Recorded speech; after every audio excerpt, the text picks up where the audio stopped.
Hey guys, this is Ray Catania, owner of Infinity Personal Training, and today I want to talk to you about a common thing that gets brought up and asked all the time, and that is, does spot reduction work? So can you actually, for instance, do thousands of crunches and spot reduce, say, stomach fat or belly fat? All right, the answer is, honestly, it depends, in my opinion, because for a lot of people, when we're talking about body fat reduction, they're thinking about the look or the aesthetics behind it. Truthfully, the biggest thing that matters the most is being in a calorie deficit, right? As far as fat loss is concerned, your diet needs to be somewhat on point and you have to be in a calorie deficit. Now, as far as spot reducing, you can make a muscle look more aesthetically, quote unquote, pleasing, muscular, whatever you want to call it, the more you work it, but your body fat levels would have to be low enough already. So for instance, let me give you an example. Typically males will start to show abs, probably for some just under 14% body fat, for some even maybe under 15%.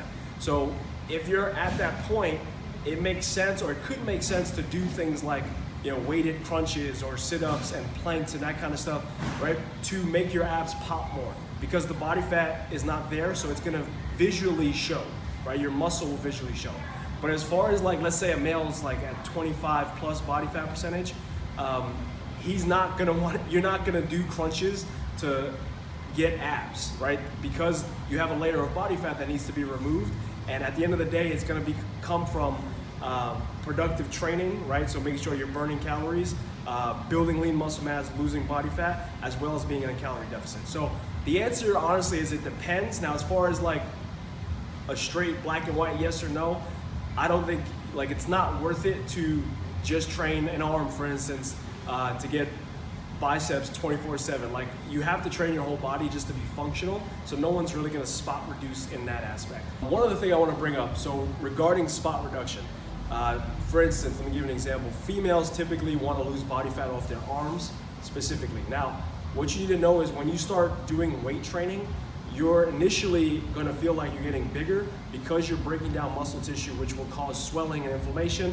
and then recover, and in turn, hopefully build lean muscle mass. But the look that you're chasing is actually just from a reduction in body fat and not actually building muscle. It's a common myth out there nowadays. A lot of people say when you're shrinking, oh, it's because you're building muscle mass and you're losing body fat, or you're turning fat into muscle. That's not true.